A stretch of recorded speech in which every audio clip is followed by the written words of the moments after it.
Hello class, स्वागत है आपका इस ऑनलाइन क्लास में। क्लास आज मैं आपको हिंदी भाषा में पाठ 20 मुहावरे तथा लोकोक्तियां समझाऊंगी। पाठ 20 मुहावरे तथा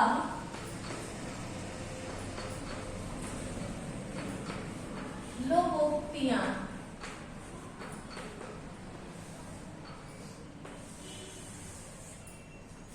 जैसा कि आपने पहले भी मुहावरे और लोकोक्तियों को पढ़ा होगा, तो मुहावरे की आपने परिभाषा पढ़ी है। मुहावरे ऐसे वाक्यांश होते हैं जो अपने शाब्दिक अर्थ में अलग किसी अन्य अर्थ का संक्षेप में करते हैं। उन्हें हम क्या कहते हैं? मुहावरे कहते हैं। बच्चों, अब एनुअल में जो मुहावरे आपके आएंगे उनका हम सबसे पहले अध्ययन करेंगे। इनमें सबसे पहले है नाक में दम करना। पहला है आपका नाक में दम करना। ये मुहावरा है, तो इसका अर्थ होगा नाक में दम करना अर्थात दुखी करना। कहते ना, तुमने तो मेरी नाक में दम कर दिया, अर्थात मुझे दुखी कर दिया। तो इसका वाक्य प्रयोग हुआ, वह मेरे पास क्या रहने लगा, उसने तो मेरी नाक में दम कर दिया। इसको फिर से समझ लीजिए। नाक में दम करना अर्थात दुखी कर देना। वाक्य प्रयोग, जब से वो मेरे पास क्या रहने लगा है, तब से तो उसने मेरी नाक में दम कर दिया है। इसके बाद में बच्चों दूसरा, नाको चने चबाना। नेक्स्ट है नाको चने चबाना। ये आपका पहला था, ये दूसरा है। इसका अर्थ हुआ बहुत तंग करना। नाको चने चबाना अर्थात बहुत तंग करना। इसका वाक्य प्रयोग होगा, मैंने उसे नाको चने ना चबवा दिए तो मेरा नाम बदल देना। फिर से इसे समझिए, नाको चने चबाना अर्थात बहुत तंग कर देना। जब कोई व्यक्ति किसी से परेशान हो जाता है तो वो कहता है ना कि तुम्हें नाको चने चबा दूंगा, अर्थात मैं तुम्हें बहुत हद तक तंग कर दूंगा। तो वही वाक्य है इसमें कि मैंने उसे नाको चने ना चबवा दिए तो मेरा नाम बदल देना। इसके बाद अगला मुहावरा है पेट भरना। अगला मुहावरा है पेट भरना। इसका अर्थ हुआ संतुष्ट होना। जहां कार्य कर रहे हो करते रहो, पेट भर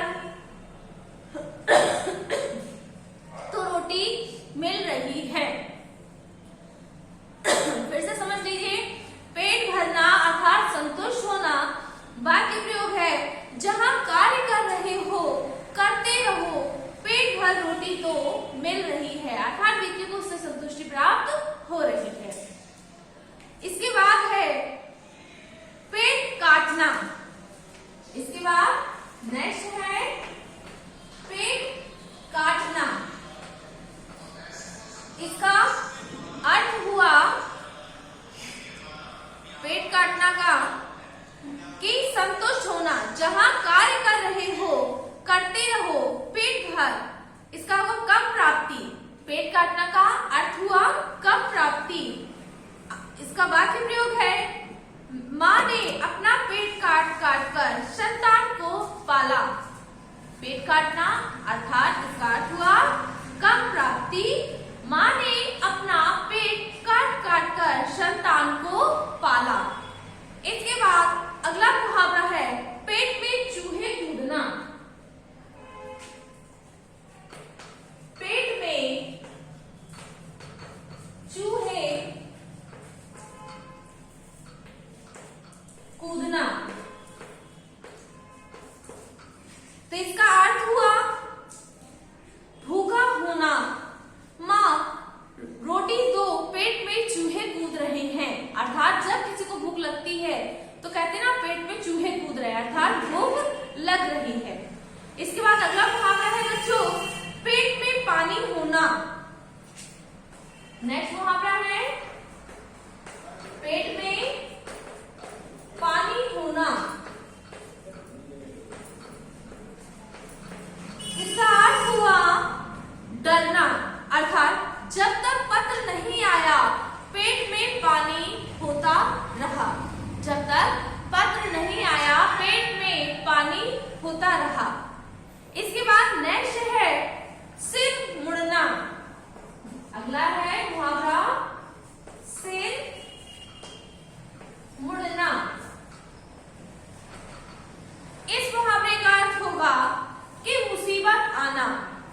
इसका वाक्य प्रयोग हुआ, वहां जाकर ऐसे फंसे कि सिर मुड़ाकर ही घर आए, सिर मुड़ाकर ही घर आए, अर्थात किसी चीज में फंस जाना।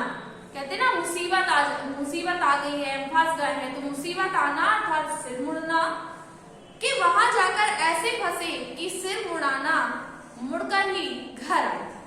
इसके बाद बच्चों अब नेक्स्ट है लोकोक्तियां। तो ये जितने भी आपको मैंने मुहावरे बताए ये आपके एनुअल के हैं। अब इसके बाद लोकोक्ति है।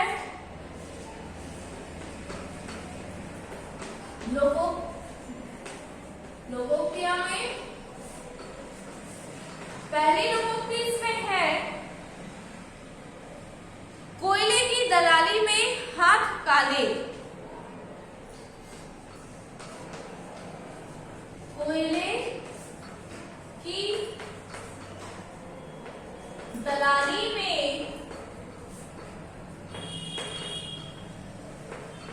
हाथ काले। तो इसका अर्थ हुआ बुरा कार्य करने में बुराई मिलती है। कोयले की दलाली में हाथ काले अर्थात बुरा काम करने में बुराई मिलती है। रोहन श्याम के साथ जहां उसने चोरी की थी वह वहां खड़ा था, तो लोगों ने समझा कि चोरी इसने भी साथ में की है, तभी कहते हैं बोली कोयले की दलाली में हाथ काले। अगला है कंगाली में आटा गीला। अगली लोकोक्ति है कंगाली में आटा गीला।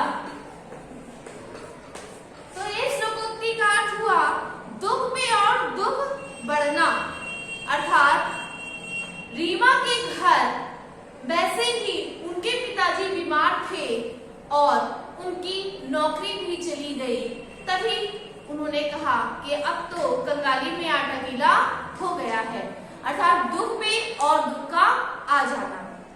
नेक्स्ट है बच्चों खोदा पहाड़ निकली चुहिया।